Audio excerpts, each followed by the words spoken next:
Are you stuck in the same old routine at work? Do you find yourself hitting a creative wall, unable to see beyond your current perspective? It's time to break free and unlock the power of fresh perspectives.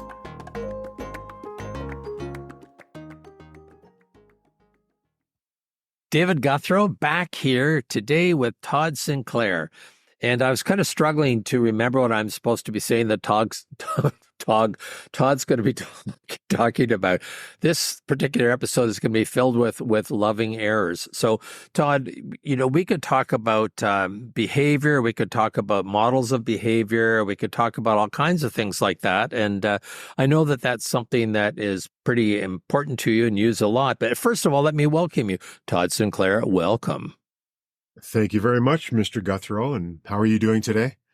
Well, I'm doing better now that we've got this call started. I don't know how many of these I've recorded now, but most of them have been fun. So I kind of like to keep on that pattern, if that's okay with you. So Todd, behavior modeling or models of human behavior, things like that. Let's dive into that. What if that interests you and captures your passion? Some years ago, thank you for the question. Some years ago, I was sitting in a sales conference, and there was this gentleman got up and talked about, whether you're outgoing or reserved, or whether you're people or task oriented. And he went through this whole thing, and it turned out that I have a personality. Who knew? Okay, no judgment. Carry on. No judgment. The people in my life around me went, "No kidding, you have a personality." And it kind of started from there and it formalized over time. And of course, the reality is we all have a personality. We have a behavioral traits. And my number one thing for it these days is that we take them everywhere.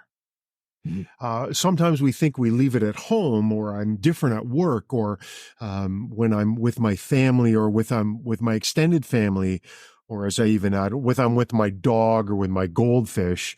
And the reality is that I'm likely not that different in most places in my life. So knowing that, how does it help you personally, and how does it help you in your business practice? Because I understand you do training, you do coaching, and other things like that. So recognizing that, how do you use that? How does that make your life better and presumably the lives of others better? Well, I think that's a great question. And there are a lot of practitioners and models out there. I use DISC, personalityinsights.com, and that's kind of my back end. And it's really, and a profile, if you were ever to get one, I call it a positive personality profile, because 3 Ps I can remember. After that, it gets a little muddy. And really, there's a positive thing to all of this. How do I work with it? So I really kind of layer in it at 3 levels. There's the who I am. So I need to understand myself. And sometimes as I work through these things with people, they have these, oh, that's what's going on moments, or the aha moment. And that's important because now they have a recognition of themselves. I recognize for myself, and you would recognize for yourself, that you have a way of being in groups or just with yourself.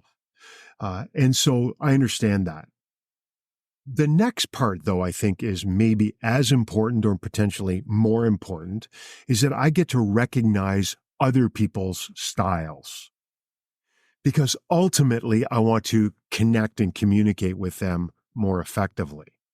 So I say that in a couple of ways. Who am I? Who are you? How do we work better together? Who am I? Who are you? Well, it could be you, a company. It could be you, an audience. Or it could be you, all of those personalities in an audience.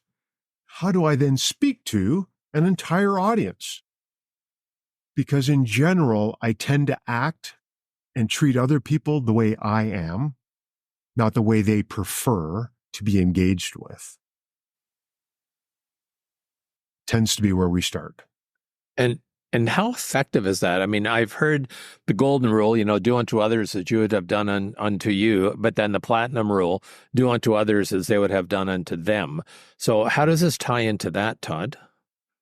We land squarely in the platinum rule. Okay. And so by saying, for instance, I tend to be very outgoing. you may understand that. And so I tend to move very quickly, and I don't tend to spend a lot of time in details. Those are not my friend. It doesn't mean I don't do details. It also means that I pay penalties around filing my taxes because I just don't want to do them. That was last year, right? Why would I do that now? So it can get in my way. So I then have to adapt and say, wow, you know what?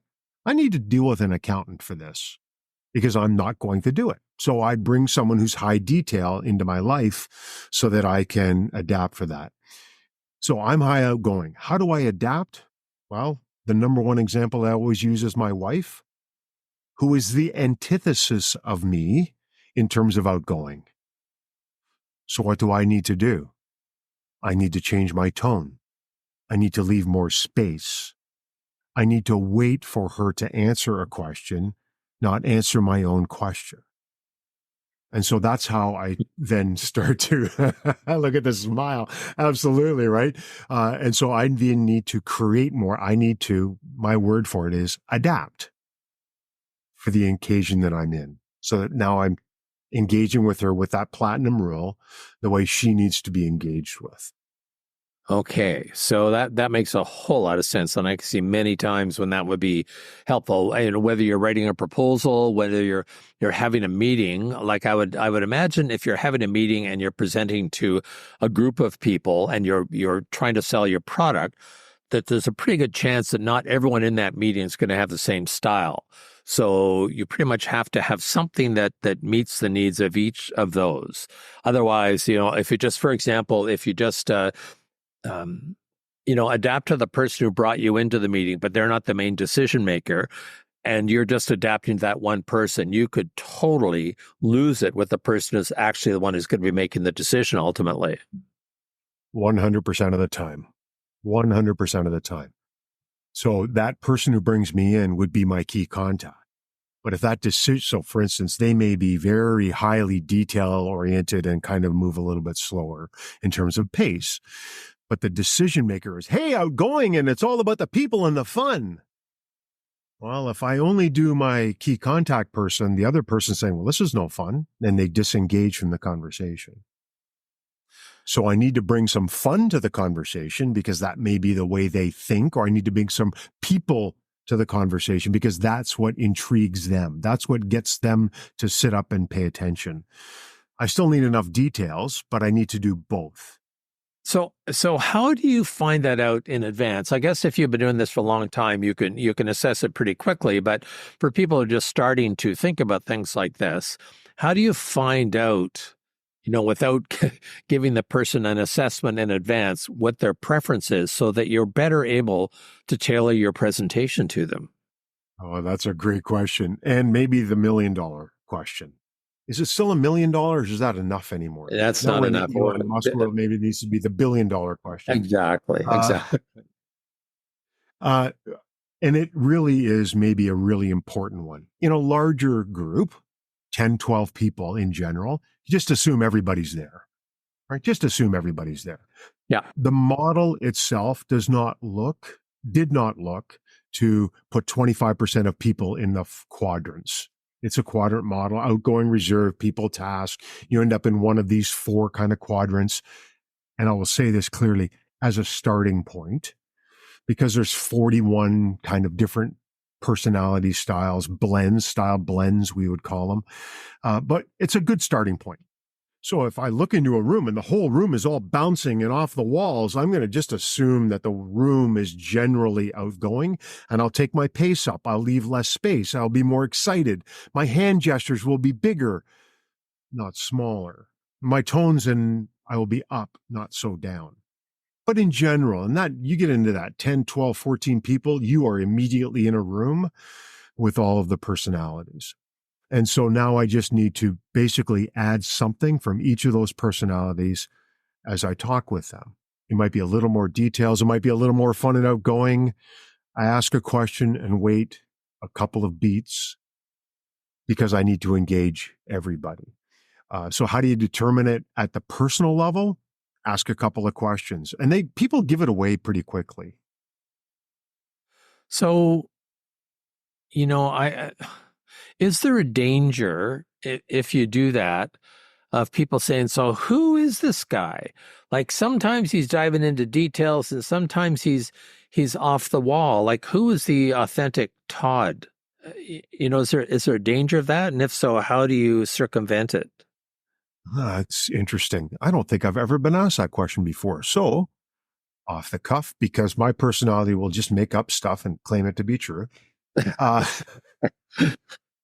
and convince you of that. I very rarely worry about that. Because the person you're speaking with will engage with the part of me that they want to engage with. Okay. And they'll go, I've been accommodated. And the person who needs to be accommodated differently will be accommodated. The authentic Todd shows up because I am authentic in my adapting. I'm more concerned about them being accommodated or adapted to than I am being my DI personality. Because at the end of it, I'm there for them. I'm here to serve them and help them. And so my authentic self shows up to help. And therefore, I acquire the adapting in order to be more helpful to them. So that it's not inauthentic. It's actually very authentic. Although in general, if you caught me unaware, tend to be more something else, potentially. Well, I assume what's coming across is that you care enough to make those adaptations, and that when someone asks a question, you get a sense of the best way to answer that question for that person. Now, I'm wondering if there's a danger in stereotyping someone based on their role. Like, for example, that all CEOs are like this, all salespeople are like this, all social workers are like this, all accountants are like this, and that it's just not so. I'm presuming that within each of those groups, you see the same kind of variability. There may be some tendencies, but you can't go ahead charging ahead assuming that they're all of one particular behavioral type. Yeah, very true. Do I think there are some tendencies and overlaps? Yes, I do. If I take this C or cautious, correct, more reserved, more task oriented kind of person, they would ask more questions. They will have a tendency to more, my frame is to more decimal places. Engineers tend to fit in there, pilots, lawyers, accountants. Why? Because they have a propensity for detail. They have a propensity for being correct. And so they tend to be in that space. Do we all know accountants? Because the stereotypes are somewhat true, right? You go to a lawyer's convention, you're not expecting people to do a lot of karaoke. But there are lawyers who do a karaoke, and that tends to be this high, outgoing kind of persona. And so in general, do they sit there? Sure. Is there a danger? Absolutely. As an executive coach, I deal with engineers a lot. For some strange reason, software engineers from big tech firms.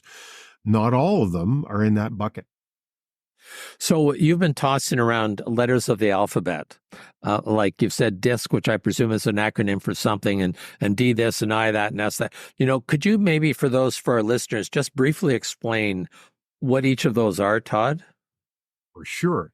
And if you imagine this quadrant circle, if people are more outgoing, fast-paced, or reserved, a little slower pace, process a little differently, we would say those are above or below the line.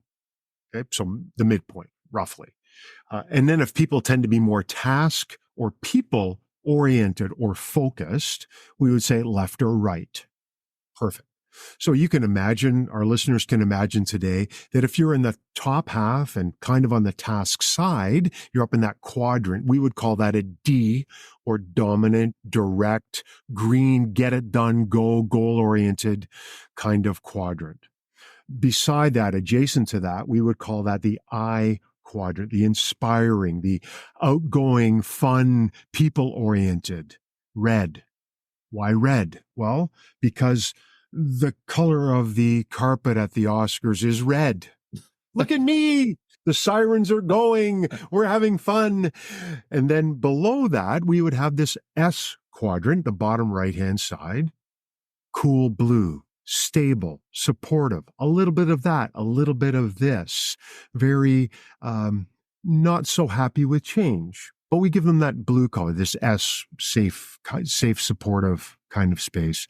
And then the fourth quadrant is this C quadrant, cautious, correct, the way things are, that kind of idea. We give them a yellow color, a little bit of the warning, cautious, question mark kind of space. So D, I, S, and C, green, red, blue, and yellow in our context.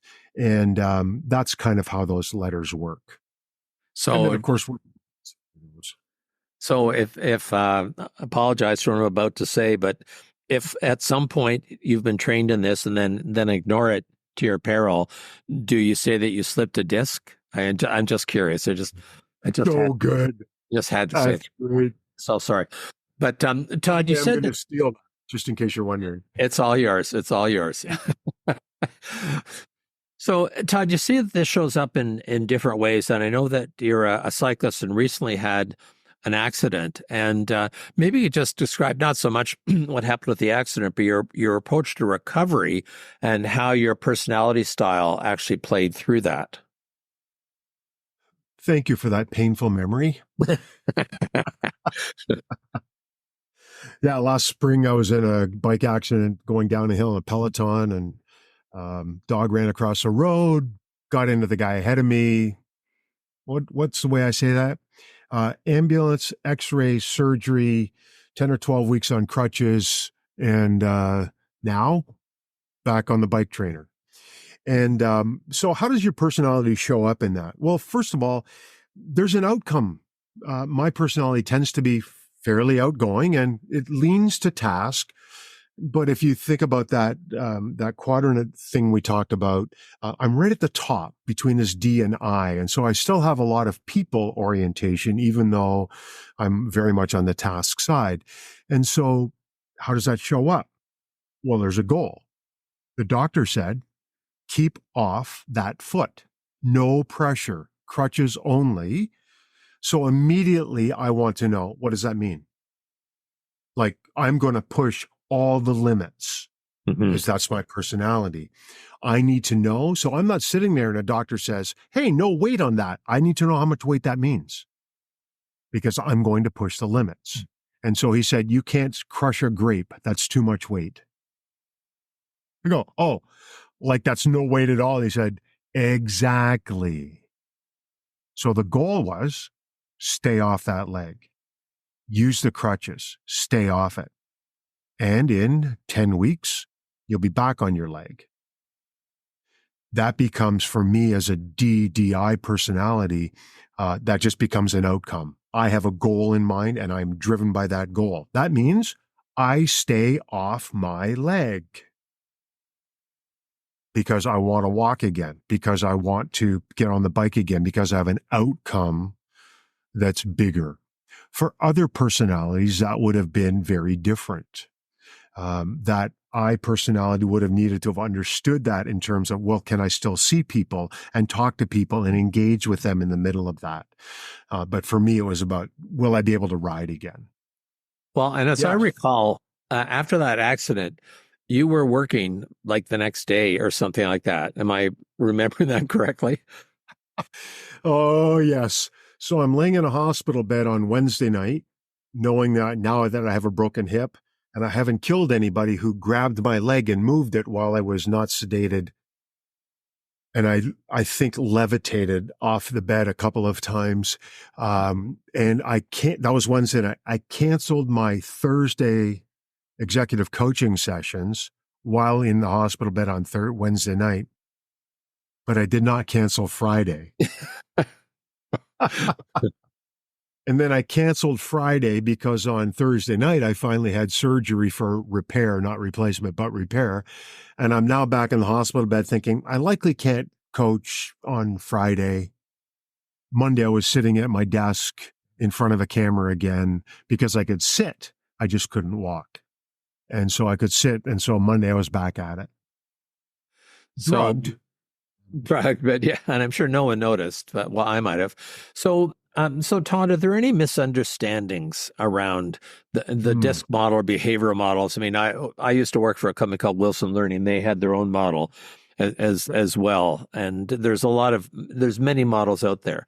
So, rather than being about what's the right model or the best model, and by the way, hopefully we can put some information into the program notes if people want to find out more about this.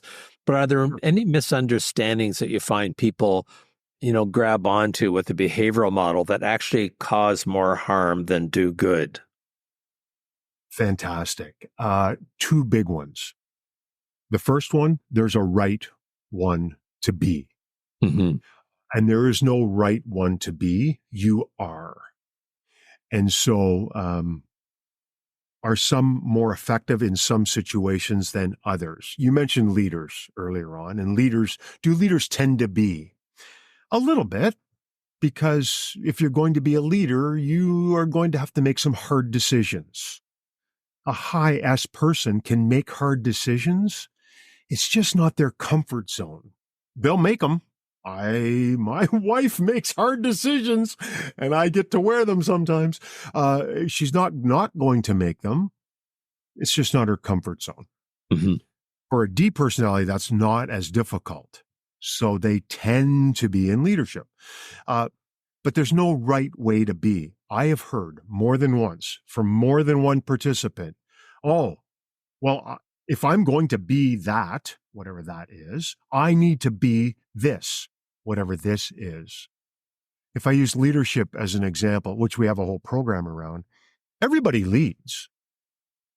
They just lead from their personality, some from the front, some from the back, some from the side, some from the middle. But we're all leading. And so I lead from that. So there is no one right way to be. You just are. And now you adapt as required. By the way, that is pretty much hardwired in us early in life. And it really doesn't change a lot. I did my disc profile. I think when I did it the second time, it had been 12 or 14 years, and it was almost identical in my natural kind of way. The second thing that people can misuse is, well, that's the way I am. You just have to deal with it. Right. Right. And that is not acceptable at all. And so you just can't be that way in some spaces. Maybe a little morbid, but the high I personality who's all bubbly and happy and carries on and tells big jokes with big gestures likely is not doing that at a funeral. Hmm. Yeah. Doesn't mean the cousins aren't standing at the back telling side jokes, because we likely are, but we're not laughing out loud and carrying on. It's not appropriate. And so that's the one. We can use these things. Well, that's just the way I am. And that's not appropriate. You still need to live life with people and learn to adapt. So the first one is, I have to be different in order to do different, and there's a right way to be. That's just not true. And the second one is that I cannot use it as an excuse. Well, that's just the way I am. You have to put up with it. Not good. So those two things. So there's three things that occur to me that are pretty important, and one is understanding the context you're in. And you use the funeral example. The second is in terms of skills, you have to build your awareness of yourself and awareness of others. And the third skill is you have to be able to adapt, because just recognizing those and not being able to shift isn't really helpful. Is that fair, those 3 points? Very fair. Very fair. Yep. Yeah. I Okay. think that when I started, I said, there's the me, sometimes I call it me, you, together. Okay. It's the adapting part is in the together part. If you're going to be a speaker, I do a story at the front of one of my keynotes, and it just says, hey, I was in my car. It was 3:30 in the morning, and I woke up and it was warmer than I was expecting. And I go on. There's a certain personality type that if I don't give them the temperature, they're going to spend the next 5 minutes trying to figure out, what does warmer than expected mean? And they miss the rest of the story. It was warmer than expected, around 70. from our US friends. And then we go from there. But they need to know that it was 70. Other people just need to know that it was warmer. Right. And so your talk then becomes different as well. So, Todd, you do coaching, you do training, and you do keynote speaking. Is that correct? All three of those? Yes. So I'll make sure in the program notes, I let people know how to connect with you. And especially if there's any psychologists who want to challenge anything you're saying, right? We want to give them an entry point. But Very good. at this point, I'd like to thank you very much for being on the call and, hopefully giving some people a fresh perspective on how to look at others. So thank you so much for being here. I'm David Guthrow. This is Discover Fresh Perspectives. Look forward to you listening again. Subscribe now because on Fresh Perspectives, every episode is an opportunity to explore new horizons and redefine what's achievable.